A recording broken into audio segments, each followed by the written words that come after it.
نحمده ونستعينه ونستغفره ونؤمن به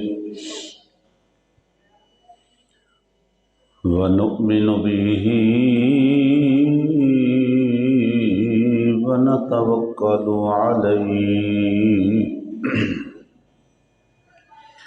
ونعوذ بالله من شرور أنفسنا ومن سيئات أعمالنا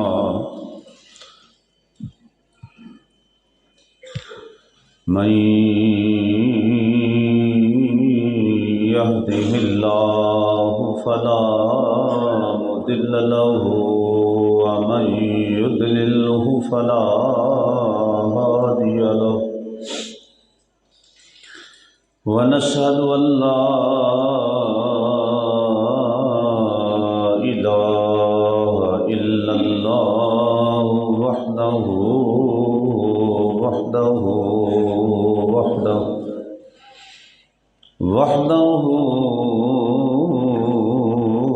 لا شريك له ونشهد أن سيدنا وحبيبنا وطبيبنا وشفيعنا وشافعنا وقريبنا ومعيننا ومغيثنا ومأوانا وملجانا وسيدنا محمدا عبده ورسوله أما بعد فأعوذ بالله من الشيطان الرجيم بسم الله الرحمن الرحيم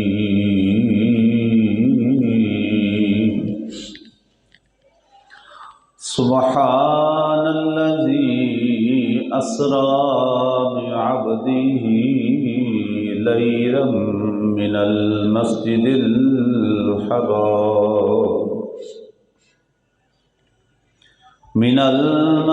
الحرام إلى المسجد الأقصى الذي باركنا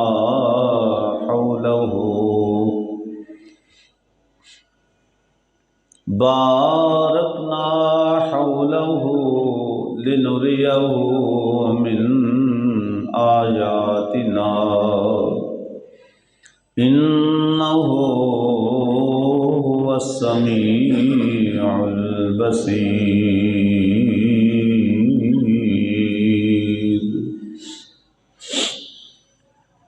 آمنت بالله صدق الله العظيم صدق رسوله النبي الكريم الأمين قال الله تبارك وتعالى في الكلام المجيد في شان حبيبه ومحبوبه إن الله وملائكته يصلون على النبي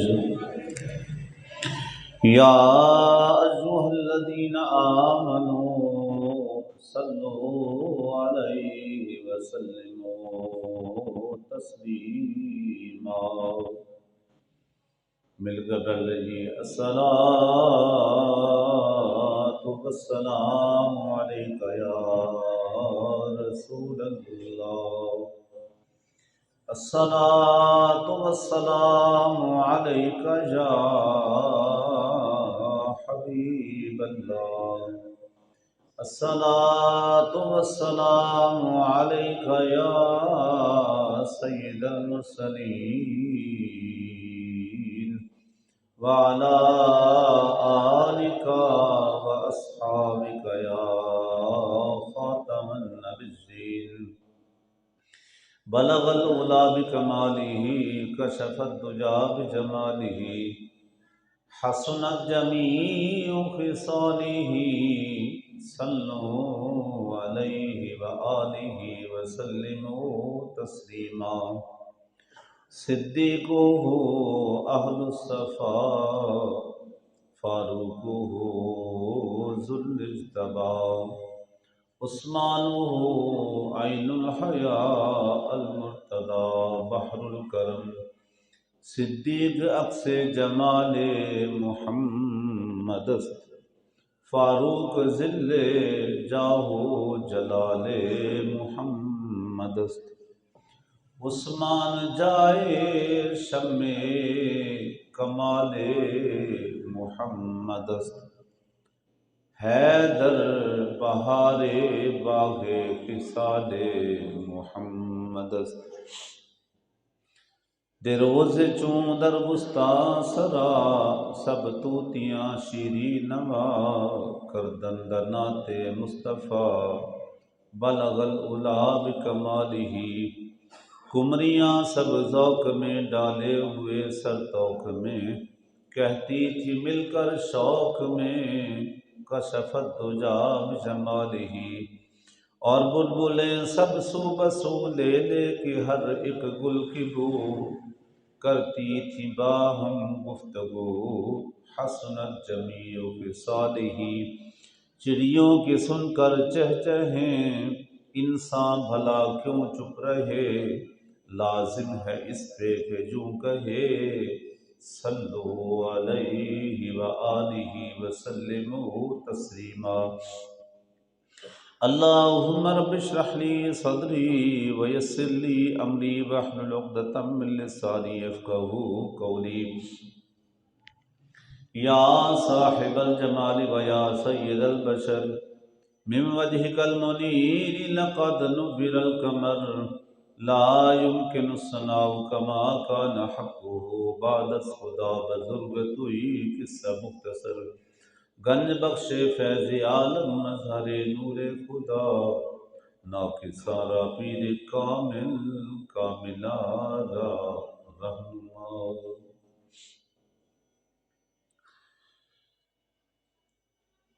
اللہ رب العالمین کی بارگاہ اقدس میں ہدیہ حمد و ثنا کے بعد حضور تاجدار انبیاء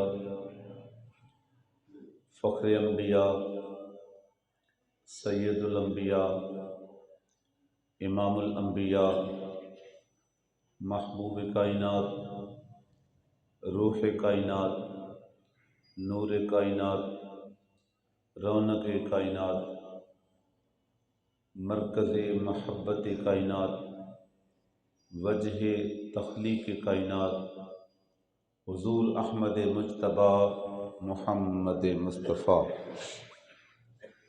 صلی اللہ علیہ وسلم کی بارگاہ اقدس میں ہدیہ درود و سلام عرض کرنے کے بعد کتاب رحمت، کتاب ہدایت، کتاب مبین، کتاب مجید، کتاب لازوال، کتاب بے مثال، کتاب لا ریب، کتاب لا عیب، کائنات کے اندر سب سے زیادہ پڑھی جانے والی کتاب اقدس قرآن کریم فرقان حمید کی سورہ الاسراء اور اس کی آیت نمبر 1 آپ حضرات کے سامنے تلاوت کرنے کی سعادت حاصل کی۔ اللہ رب العالمین کی بارگاہ اقدس میں دعا ہے کہ مالک کل آج کی میری اور آپ کی حاضری کو شرف قبولیت عطا فرمائے۔ جتنے وقت کے لیے میں اور آپ اس پاک اور مقدس گھر میں جمع ہیں، اللہ کریم ہم سب کا سننا پڑھنا اپنی بارگاہ میں قبول فرمائے۔ اللہ رب العالمین اس قوم کی، اس ملت کی، اس وطن کی اور پوری امت مسلمہ کی حفاظت فرمائے۔ ہر قسم کی افراتفری، انتشار، دہشت گردی سے اللہ کریم اس قوم کو، ملت کو اور اس وطن کو محفوظ فرمائے۔ عزیزان محترم، آپ جانتے ہیں یہ ماہ رجب المرجب شریف ہے، اور اس مہینے کی نسبت خاص طور پہ حضور کائنات، محبوب کائنات حضور نبی کریم صلی اللہ علیہ وسلم کے سفر معراج کے ساتھ منسوب ہے۔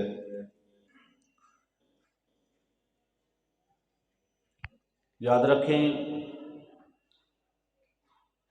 حضور نبی کریم رؤوف الرحیم رحمت عالم صلی اللہ علیہ وسلم کی حیات ظاہری کے اندر سب سے زیادہ اگر کوئی گھڑی خوشیوں بھری تھی، سب سے زیادہ جو مسرت شادمانی کی گھڑی تھی،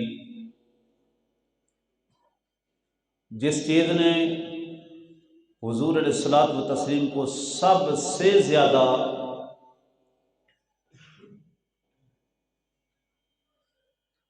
خوشیاں عطا کی، وہ اسی شب معراج کی ملاقات خداوندی کی وہ گھڑی تھی۔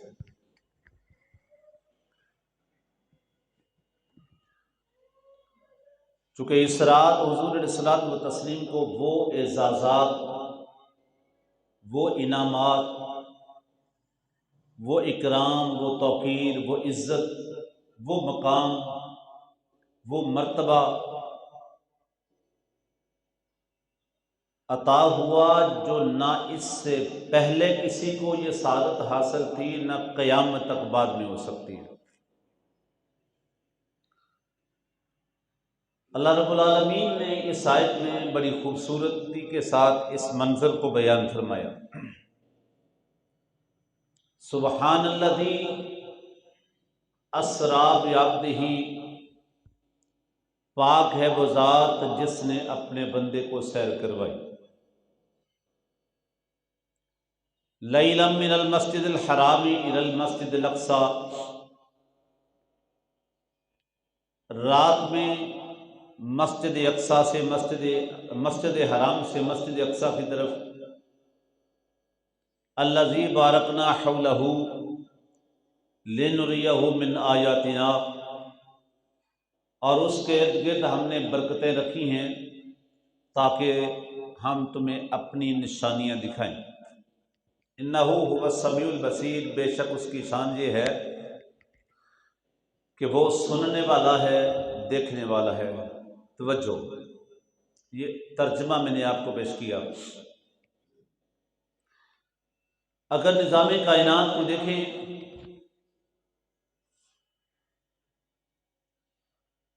اس کائنات کے اندر حضرت آدم علیہ السلام سے لے کر حضرت عیسیٰ علیہ نبینا علیہ الصلوۃ والتسلیم کی ذات بابرکات تک 1,24,000 کم و بیش انبیاء تشریف لائے، اور یاد رکھیں جس دور کے اندر بھی جس نبی کو بھیجا، اس کو وہ اعزاز، وہ خصوصیت دے کے بھیجی جو کسی اور کے دامن میں نہیں تھی۔ بات سمجھ رہے ہیں؟ یعنی وہ خصوصیت، وہ صفت عطا کر کے بھیجا جو اس سے پہلے کسی کے دامن میں، امت میں نہیں ہوتی تھی۔ آپ نے توجہ دینی ہے مجھے۔ آپ نے دیکھا ہوگا کہ بہت سارے دوست بڑی خاص چیز مہنگے داموں خرید کے لے آتے ہیں اور آ کے پھر دوستوں کے پیش کرتے ہیں، یہ دیکھو میں نے فلاں جگہ سے فلاں جگہ سے۔ انہی کے اندر دیکھنے والا کوئی ایک شخص وہ بھی ہوتا ہے، اچھا ہاں اس طرح کی سارے کو بھی ہے، یا اس کو پہلے فلاں نے خریدی تھی میں نے وہ دیکھا، فلاں نے خریدی تھی وہ دیکھا۔ لیکن کچھ چیزیں بڑی یونیک ہوتی ہیں، منفرد ہوتی ہیں، علیحدہ ہوتی ہیں، پھر بندے دیکھ کے کہتے ہیں چیزیں تو ہم نے بھی بڑی دیکھی ہیں پر اس جیسی نہیں دیکھی۔ سمجھ آ رہی؟ اس جیسی نہیں، یہ سب سے منفرد ہے۔ اسی طرح نبیوں کو امتوں کے اندر بھیجا، بعض نبی ایک قبیلے کے لیے آئے، ایک قوم کے لیے آئے، ایک وطن کے لیے آئے، ایک خطے کے لیے آئے، ایک برادری کے لیے آئے، ایک رنگ و نسل کے لیے آئے۔ لیکن جو نبی بھی جس دور کے اندر جس قوم کے پاس آیا، یہ بات طے ہے کہ جو اللہ نے اس نبی کو مقام بخش کے بھیجا، جو وہ پہلے کسی کے دامن میں نہیں تھی، وہ پہلے کسی کے پاس وہ صفتیں نہیں تھی۔ اب پہلا اعزاز تو یہ ہے کہ نبی کے پاس مقام ہی وہ ہوتا ہے جو اس امت کے اندر کسی کے پاس نہیں ہوتا ہے۔ ایک بات ہے ہوگا۔ اب پھر نبیوں کا پھر اپنی اپنی جگہ پہ ایک مقام ہے۔ تلک الرسل، قرآن کہتا ہے تلک الرسل فضلنا بعضهم علی بعض منہم من کلم اللہ ورفع بعضهم درجات۔ اللہ فرماتا ہے رسولوں کے اندر بھی ہم نے بعض کو بعض پر فضیلت دی ہے۔ منہم من کلم اللہ، ان میں سے بعض کے ساتھ کلام بھی کیا، ورفع بعضهم درجات، اور بعض کو درجوں میں ہم نے اتار چڑھاؤ میں الگ سے مقام بخشا ہے، بعض کو زیادہ درجے ملے، بعض کو اس سے کم ملے۔ اب پھر ان نبیوں کے دور کے اندر بعض اوقات اس قوم کے پاس کوئی ایک ایسا منفرد ماحول تھا کہ جس کے اوپر قوم کو بڑا جو کہہ لیں کہ فخر ہوتا تھا کہ ہم یہ کر سکتے ہیں، ہم یہ کر سکتے ہیں، ہمارا یہ کمال ہے، ہم یہ کر سکتے ہیں، ہم یہ بنا سکتے ہیں، یہ چلا سکتے ہیں، ہمارا یہ کمال، یہ کمال، یہ کمال۔ جس دور کے اندر جس چیز کا بڑا عروج پایا گیا، جس دور کے اندر جس چیز کا بہت زیادہ جو کہہ لیں کہ واویلا تھا، بہت زیادہ جس کا عروج تھا، بہت زیادہ جس کا نام تھا، اللہ نے اپنے نبیوں کو وہ اعزاز بخشا کہ جس چیز کے اوپر وہ قوم فخر کر رہی ہوتی تھی کہ ہم یہ ہیں، ہم وہ ہیں، ہم یہ کر سکتے ہیں، ہم وہ کر سکتے ہیں، ہم یہ بنا سکتے ہیں، ہم وہ بنا سکتے ہیں، اللہ اپنے نبی کو اس سے اعلیٰ چیز عطا کر کے اس قوم کے پاس بھیجتا۔ جب وہ نبی اس کو صادق کر کے دکھاتا، ساری قوم گنگ ہو جاتی، کہتی کہ یہ کمال تو ہم بھی پہلے رکھتے تھے لیکن جو اس نبی کا ہے وہ ہمارے پاس نہیں ہے۔ سبحان اللہ کہنے پہ پابندی نہیں ہے، ویسے نہ خرچہ آتا ہے، نہ کوئی پرچہ ہوتا ہے، نہ کوئی پٹرول لگتا ہے۔ پٹرول بڑا مہنگا ہو گیا ویسے، لیکن اتنا سا جملہ کہنے میں پٹرول خرچہ نہیں آتا۔ بول لیا کریں ماشاءاللہ، پھر بولے۔ میں بہت بڑی ہستیوں کی بات کر رہا ہوں، کوئی قصہ کہانی نہیں سنا۔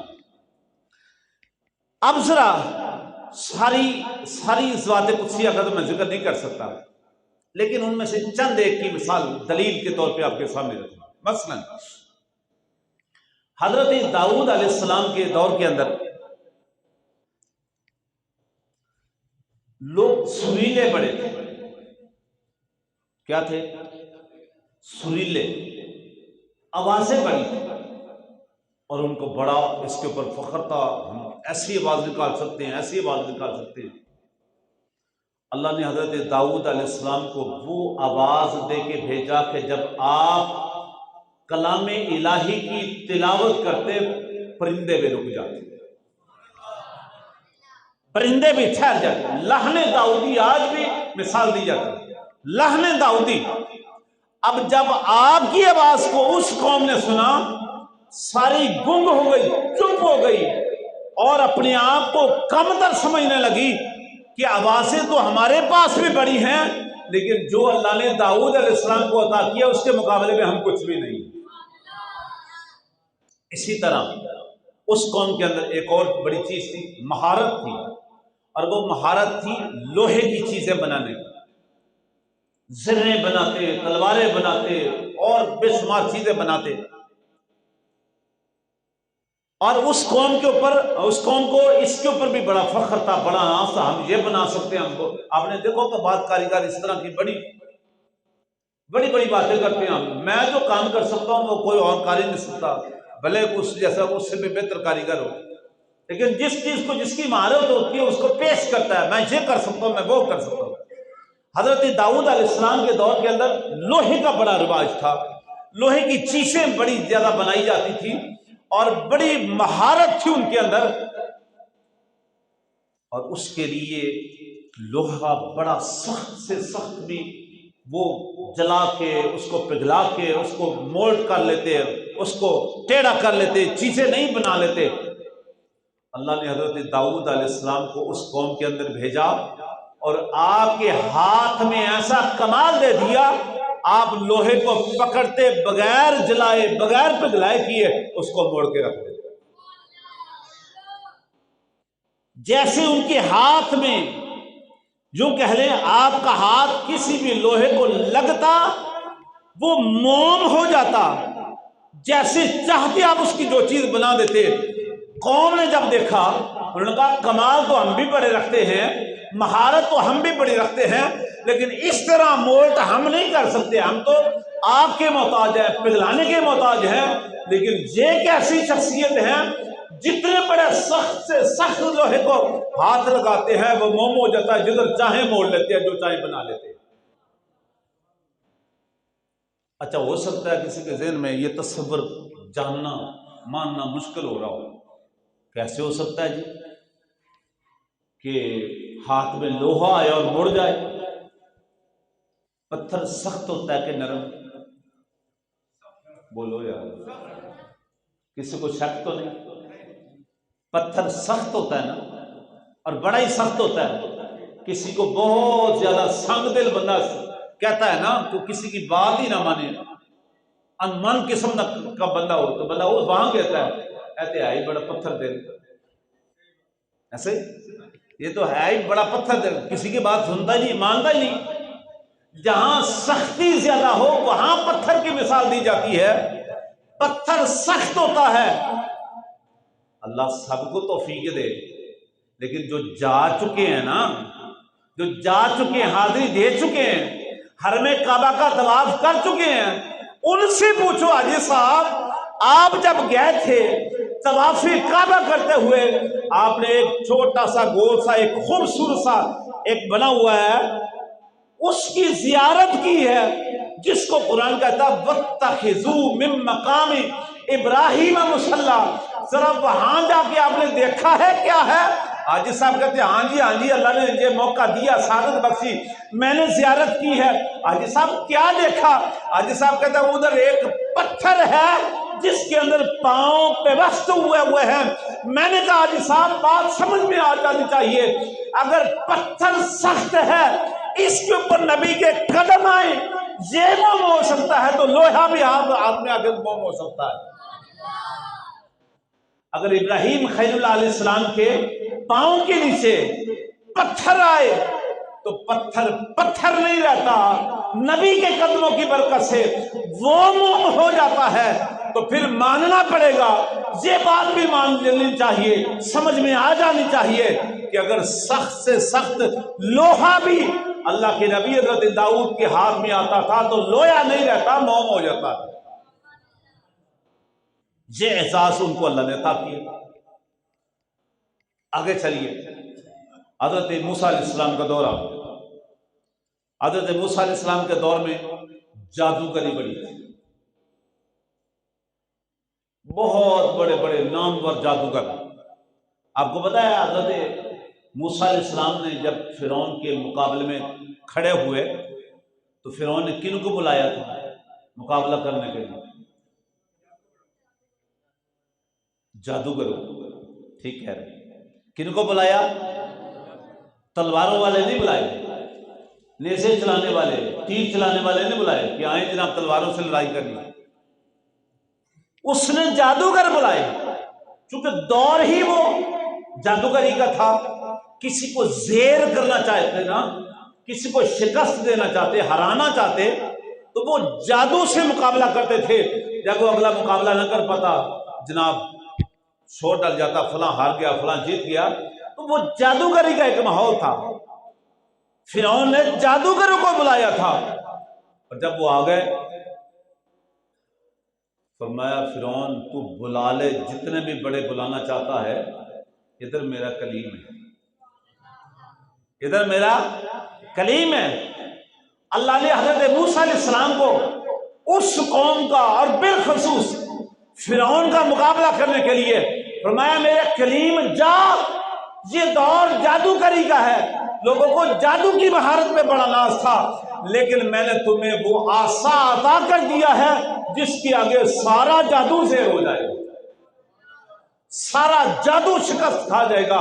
فرعون نے بلایا تھا مقابلے کے لیے، اور جب وہ آئے نا حضرت موسیٰ علیہ السلام کے سامنے، انہوں نے ادباً صرف اتنی بات کہی، حضرت اما ان تلقیا و اما ان نکون نحن الملکین، صرف ادباً اتنی، قرآن کے لفظ ہے اما ان تلقیا و اما ان نکون نحن الملکین۔ حضرت آپ پہلے کوئی اپنا کمال دکھائیں گے یا ہم دکھائیں گے؟ کیا کہا انہوں نے؟ اور مفسرین نے لکھا ہے اتنی بات انہوں نے احتراماً پوچھی، ادباً پوچھی۔ میں کہتا ہوں کسی بڑے کا ادب اتنا بھی کرے، حالانکہ وہ ایمان سے خالی تھے، تب وہ ایمان سے دور تھے، دین حق سے دور تھے، ارے دور رہ کر بھی انہوں نے بزرگ شخصیت اور اعلیٰ شخصیت کا صرف اتنا ادب کیا۔ حضرت آپ پہلے کمال دکھائیں گے کہ ہم دکھائیں؟ ادب اتنا کیا۔ اللہ نے فرمایا کوئی میرے پیاروں کا ادب کرے، میں اتنا بھی ضائع نہیں ہونے دیتا۔ فرمایا مقابلہ ہو جائے لیکن محفل برخاست ہونے سے پہلے تمہیں انعام کی دولت عطا، ایمان کی دولت عطا فرما دوں گا۔ اتنا بھی ادب کام آ گیا، اتنا بھی ادب نے ان کی کایا پلٹ کے رکھ دی، ان کا مقدر بدل کے رکھ دیا، ان کے دل کی دنیا بدل کے رکھ دی۔ آئے تھے مقابلہ کرنے، آئے تھے مخالف کھڑا ہونے میں، لیکن ادب اتنا کیا، واپس پلٹے تو ایمان والے ہو کے پلٹے۔ تو وہ فرعون نے کس کو بلایا؟ جادوگروں کو، اور انہوں نے آگے بڑا کمال دکھایا جی۔ انہوں نے آگے نام سانپ چھوڑ دیے، دیکھتے دیکھتے وہ پورا میدان بھر گیا۔ اللہ نے فرمایا کلیم ہم نے تمہیں عصا کا وہ کمال عطا کیا ہے، اس کو اوپر اٹھاؤ گے تو وہ بکریوں کے لیے وہ لمبا سا نہیں ہوتا، ٹانگا سا، درختوں کی ٹہنیاں اتارنے کے لیے کمال ہو گیا۔ آپ عصا اس طرح اوپر کرتے تو وہ درختوں کی چوٹیوں تک جا پہنچتا، اور ٹہنیاں اتار لیتے واپس نیچے کرتے تو عصا کا عصا ان جادوگروں کے مقابلے کے لیے آپ نے زمین پہ رکھا تو وہ بہت بڑا اژدہا بن گیا، دیکھتے ہی دیکھتے سب کو نکل گیا، اور قوم آئی حضرت پانی سے پیاسے مر رہے ہیں، پانی نہیں ہے۔ اللہ نے فرمایا میرے کلیم ہم نے تمہیں عصا کا وہ معجزہ عطا کیا ہے، فاضرب بعصاک الحجر فانفجرت من حسنتا عشرۃ عینا، اس پتھر پہ اپنا عصا مارو نا، مارا پتھر پہ عصا، فانفجرت من حسنتا عشرۃ عینا، اللہ نے وہاں سے 12 چشمے جاری کر دیے۔ آپ کو وہ کمال عطا کیا عصا کا کہ جس کے مقابلے میں سارا جادو جو ہے نا بھسم ہو کے رہ گیا، شکست کھا گیا، اس کا مقابلہ کر ہی نہ سکا، وہ ساری قوم گنگ ہو گئی، اور جو اللہ نے اپنے کلیم کو کمال عطا کیا تھا وہ آگے بڑھ گیا۔ حضرت عیسیٰ علیہ السلام کا دور آ گیا، حضرت عیسیٰ علیہ السلام کے دور کے اندر حکمت کا بڑا راج تھا. کیا تھا؟ حکمت کا، طب کا بڑا دور تھا. لوگ بڑے بڑے معالج، بہت بڑے بڑے حکیم، حکماء، بڑے بڑے نامور حکیم اس دور کے اندر پیدا ہوئے. اس قوم کو اپنے طب پہ بڑا ناز تھا. اب تو خیر ڈاکٹری کا ماحول آ گیا نا، اب تو ٹیسٹ پہ ٹیسٹ، بندہ قبر میں چلا جاتا ہے، ٹیسٹ ختم نہیں ہوتے. ایسے ہی ہوتا ہے، ادھر سے کروا لائیں ادھر سے کروا لائیں، سمجھ پھر نہیں آتی. لیکن پیچھے جائیں، ابھی بھی لوگ مثالیں دیتے ہیں، پہلے حکیم تھے وہ دیکھ کے بتا دیتے تھے اسے کیا مرضی. ایسا ہی ہے. تو ذرا اس سے پیچھے جائیں، اس سے پیچھے جائیں تو حضرت عیسیٰ علیہ السلام کے دور کے اندر طب کا بڑا راج تھا، بڑا نام تھا، بڑے بڑے حکماء تھے. لیکن اس دور کے اندر بھی 3 چیزوں کا علاج ان کے پاس بھی نہیں تھا. وَأُبْرِئُ الْأَكْمَحَ وَالْأَبْرَصَ وَأُحْيِي الْمَوْتَىٰ بِإِذْنِ اللَّهِ. جتنی بھی ان کی حکمت تھی، جتنی بھی طب تھی، جتنے بھی بڑے بڑے حکماء تھے، 3 چیزوں کا علاج ان کے پاس نہیں تھا. وَأُبْرِئُ الْأَكْمَحَ، جو مادرزاد اندھا پیدا ہوتا اس کا علاج ان کے پاس نہیں تھا. وَالْأَبْرَصَ، اگر کسی کو کوڑ کی بیماری لگ جاتی اس کا علاج بھی ان کے پاس نہیں تھا. اگر کوئی چیز مر جاتی تو یہ تو کسی کے پاس بھی علاج نہیں تھا. اللہ نے فرمایا میرے عیسیٰ جاؤ نا اس دور کے اندر جہاں لوگوں کو طب کے اوپر بڑا ناز ہے، حکمت کے اوپر بڑا ناز ہے. اللہ نے حضرت عیسیٰ علیہ السلام کو اس دور کے اندر بھیجا اور آپ نے کیا کیا؟ وَأُنَبِّئُكُم بِمَا تَأْكُلُونَ وَمَا تَدَّخِرُونَ فِي بُيُوتِكُمْ إِنَّ فِي ذَلِكَ لَآيَةً لِقَوْمٍ يَعْقِلُونَ. اور اسی طرح اس دور کے اندر آپ کو وہ کمال عطا کیے کہ جہاں ان کی طب ختم ہو جاتی تھی نا، حضرت عیسیٰ علیہ السلام اگر مادرزاد اندھے کے چہرے پہ ہاتھ پھیر دیتے آنکھیں روشن ہو جاتی. کسی کوڑی کے جسم پہ آپ ہاتھ لگا دیتے وہ شفا یاب ہو جاتا. اور اڑتی ہوئی چڑیوں کو آپ کہتے مر جاؤ، لٹک جاتی. مری ہوئی کو کہتے اڑ جاؤ، وہ اڑ جاتی. اور جب آپ کے یہ کمال دیکھے وہ ساری قوم کی حکمت وہی شکست کھا گئی، زیر ہو گئی. اور ساری قوم نے کہا کمال تو ہم نے بھی بڑے رکھے ہیں، طب کو بھی ہم بڑا جانتے ہیں، حکمت اور حکماء بڑے موجود ہیں، لیکن جو کمال عیسیٰ علیہ السلام کے ہاتھ میں ہے نا یہ کسی کے پاس نہیں ہے. سارے بے بس ہو گئے. آگے چلیے، حضور علیہ الصلوۃ والتسلیم کا دور جاویدانی آ گیا اور حضور علیہ الصلوۃ والتسلیم کے دور کے اندر شاعری کا بڑا رواج تھا. بڑے بڑے نامور شعراء، اور ہر ایک بات میں وہ بہت لمبی طویل شاعری کر ڈالتے اور مختلف قسم کے، کسی کی تعریف کرنے میں بھی وہ شعر کہتے، کسی کی ہجو کرنے میں بھی وہ شعر کہتے. بڑا شاعری کا دورہ تھا، لسانی کا، فصح اللسانی کا، زبان کے اوپر انہیں بڑا ناز تھا. بلکہ ایک شخص کے بارے میں آتا ہے، اس کا نام تھا سبحان. وہ اس کو عربی زبان کے اوپر اتنا عبور تھا کہ اپنی زندگی کے اندر اس نے ایک چیز کو ایک ہی لفظ کے ساتھ 2 دفعہ نہیں پکارا. نہیں سمجھ آئی؟ ایک چیز کو ایک لفظ کے ساتھ 2 دفعہ نہیں پکارا. اگلی مرتبہ اس چیز کا نام لیا ہے تو کسی اور لفظوں کے ساتھ لیا ہے، کسی اور پیرائے کے ساتھ لیا ہے. اسی لیے کہا جاتا سبحان کو تو کوئی پہنچ سکتا ہے، سبحانہ کو کوئی نہیں پہنچ سکتا. یعنی اس کو زبان پہ اتنا عبور تھا، وہ تھا دور. لیکن حضور علیہ الصلوۃ والتسلیم جب تشریف لائے تو اللہ نے آپ کو قرآن کا معجزہ عطا فرمایا، اور قرآن نے کہا فَأْتُوا بِسُورَةٍ مِّن مِّثْلِهِ. اے زبان کے اوپر بڑا فخر کرنے والوں، شعراء کی بڑی لمبی لائنیں رکھنے والوں، تمہیں اپنی زبان پہ بڑا ناز ہے، آؤ نا فَأْتُوا بِسُورَةٍ مِّن مِّثْلِهِ. اس قرآن جیسی کوئی ایک صورت ہی لا کے دکھا دو. میں کہتا ہوں ایک صورت تو گیا، ان بڑی بڑی شعراء والی زبانوں والوں کے پاس بھی ایک صورت تو کیا ایک لفظ کا مقابلہ بھی نہیں ہو سکا. ساری قوم شکست کھا گئی.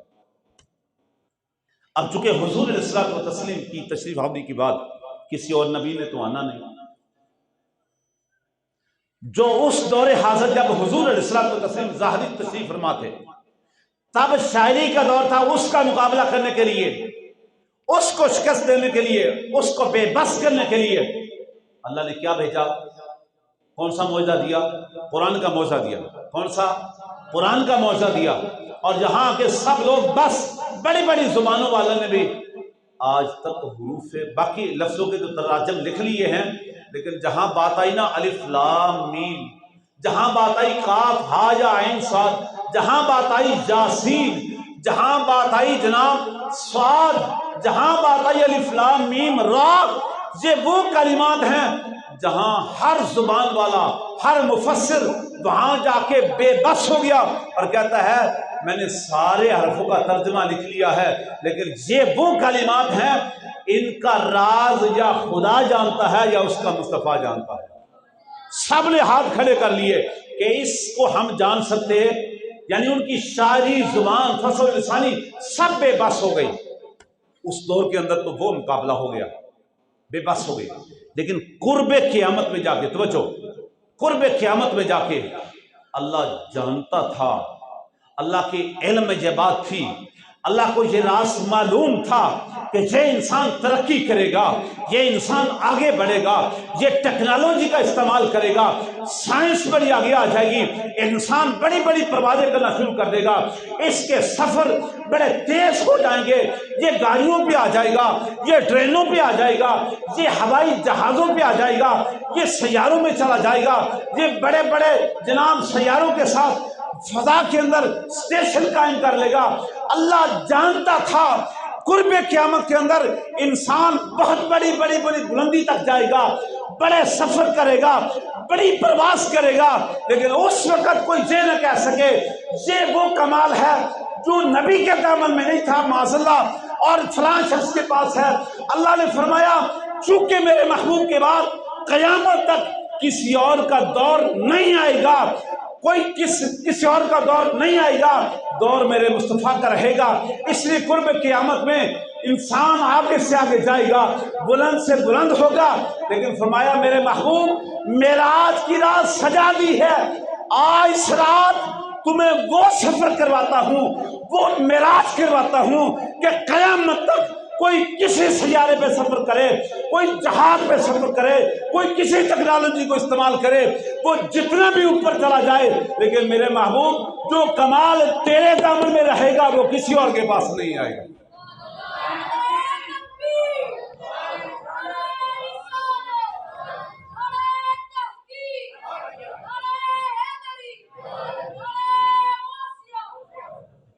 اب کوئی کتنی پرواز کر کے کہاں تک جا سکتا ہے؟ آج دنوں کا سفر گھنٹوں میں آ گیا، گھنٹوں کا سفر منٹوں میں آ گیا، منٹوں کا سفر سیکنڈوں میں طے ہونے لگا، کوئی آگے سے آگے چلا جانے لگا۔ لوگ کہتے ہیں پہلے ہم لاہور سے کراچی جاتے تھے 24 گھنٹے لگ جاتے، اب جہاز میں بیٹھے 1 گھنٹے میں پہنچ گئے، ارے یہ تیز ہو گیا، کوئی اوپر جانے لگا، کوئی کہتا ہے پہلے آسمان پہ، کوئی دوسرے آسمان کی باتیں کرنے لگا، کوئی کہتا ہے فضا کے اندر ہم نے جناب وہاں پہ اسٹیشن قائم کر لیے، تو ہم فلاں سائنسدان پہنچ گیا، فلاں نے چاند پہ قدم رکھ دیا۔ ارے آگے سے آگے جتنا بھی کوئی دعویٰ کرے، ہے کوئی مائی کا لال جو یہ کہے میں نے 7 آسمانوں کو کراس کر لیا ہے، کوئی یہ کہے میں نے سدرہ کو کراس کر لیا ہے، کوئی یہ کہے میں نے اس سے آگے کی فضا کو دیکھ لیا ہے۔ ارے اللہ نے قیامت تک کے لوگوں کو بے بس کر دیا، فرمایا تم جتنی بھی پرواز کر لو میرا مصطفیٰ سب سے آگے ہے، میرا محبوب سب سے آگے ہے۔ حضرت ابو الحسن رفاعی رحمۃ اللہ علیہ آپ فرماتے ہیں میں ایک دن ایک رات سویا ہوا تھا، میں روحانیت میں پرواز کرنے لگا اور پرواز کرتا کرتا 7 لاکھ منزلیں طے کر گیا۔ آواز آئی ابو الحسن کہاں کا ارادہ ہے، کہاں پہنچ رہے ہو، کہاں آ رہے ہو؟ کہنے لگے مالک میں اس مقام کو دیکھنا چاہتا ہوں، عرش کی اس چھاتی کو دیکھنا چاہتا ہوں، عرش کے اس مقام کو دیکھنا چاہتا ہوں جہاں تیرے مصطفیٰ کے قدم لگے ہیں۔ فرمایا ابو الحسن پلٹ جا، جہاں سے مڑ جا، تو 7 لاکھ منزلیں طے کر کے آیا ہے، تو 7 کروڑ بھی طے کر لے گا تو اس مقام تک تو پہنچنا دور کی بات ہے، میرے مصطفیٰ کے قدموں کے نیچے آنے والی جو جگہ ہے تو وہاں تک بھی نہیں پہنچ سکتا، تیرا تصور بھی وہاں تک نہیں جا سکتا۔ ارے لوگ کہتے ہیں نبی کو فلاں جگہ کا علم نہیں، فلاں کا ہے، دیوار کے پیچھے کی بات نہیں ہے۔ اس بندر سے میں پوچھتا ہوں، ارے جب میرا مصطفیٰ یہ سفر کر رہا تھا، میرے حبیب سفر معراج میں گئے، آسمان تو نیچے رہ گیا، تو دیواروں کی بات کرتا ہے، یہاں تو پہلا آسمان بھی نیچے رہ گیا، تو دیواروں کی بات کرتا ہے، یہاں تو دوسرا، تیسرا، چوتھا، پانچواں، چھٹا، ساتواں بھی نیچے رہ گیا، تو دیواروں کے پیچھے الجھا ہوا ہے، یہاں تو سدرا بھی نیچے رہ گیا، تو دیواروں میں الجھا ہوا ہے۔ وہاں تو وہ مقام بھی آیا جہاں میرے مصطفیٰ کے قدم اوپر تھے، عرش معلیٰ نیچے تھا، عرش معلیٰ نیچے تھا۔ اور سنو میرے محبوب کے غلاموں، جب محبوب عرش معلیٰ پہ قدم رکھنے لگے نا، ٹھہر گئے، آواز آئی میرے حبیب آگے آؤ، ہم خود انتظار کر رہے ہیں۔ ثم تنا فتح اللہ فکان قاب قوسین او ادنا، محبوب اور قریب آ جا، رک کیوں گئے ہو؟ جواب دیا مالک مجھے ایک خیال آ گیا۔ محبوب کیا خیال آیا؟ اللہ فرما محبوب کیا خیال آیا؟ عرض کی مالک خیال سے آیا ہے، ایک دن تیرا کلیم کوہ طور پہ قدم رکھ رہا تھا، وہاں تیرا حکم آ گیا تھا فخلا نعلیکا انکا بالوادی المقدس طوا، اور میرے کلیم اپنے نالین کو اتار دے، یہ مقدس مقام ہے، یہ مقدس پہاڑ ہے، یہ مقدس طور ہے، اس پہ قدم رکھنے سے پہلے اپنے نالین اتار۔ اب میں سوچ رہا ہوں نالین اتاروں یا نہ اتاروں، وہ تو طور پہ قدم رکھنے لگا تھا، میں عرش نور پہ قدم رکھنے لگا ہوں، نالین اتاروں یا نہ اتاروں اس خیال میں ہوں۔ جواب آیا میرے محبوب وہ کلیم تھا، تو حبیب ہے، نہیں پہنچے یار، وہ کلیم تھا، تو حبیب ہے، وہ میرا منتظر تھا، میں تیرا منتظر ہوں، وہ میری رضا چاہتا تھا، میں تیری رضا چاہتا ہوں۔ محبوب اپنے جوتے سمیت آ جا، آج تو میں تیرے نالین سے عرش کو اور زیادہ عزت دینا چاہتا ہوں۔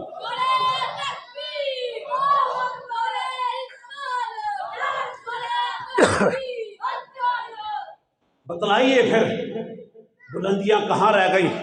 آج کے سائنسدان کا، ٹیکنالوجی کے ساتھ سفر کرنے والا کا سفر کہاں رہ گیا؟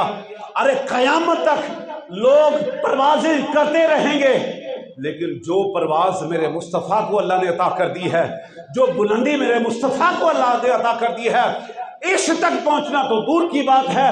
کروڑوں سال سفر کرنے کے بعد بھی، کروڑوں سال سائنس کی ترقی کے بعد بھی کوئی اس تصور تک بھی نہیں جا سکتا جہاں میرے مصطفیٰ پہنچ گئے۔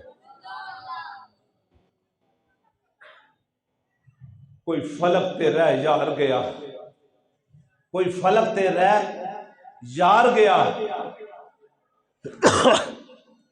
کوئی فلک تے رہ یار گیا، کوئی جا سدرا تے ہار گیا، ایک کالیاں زلفاں والا سی جیڑا عرش تو بھی لنگ پار گیا۔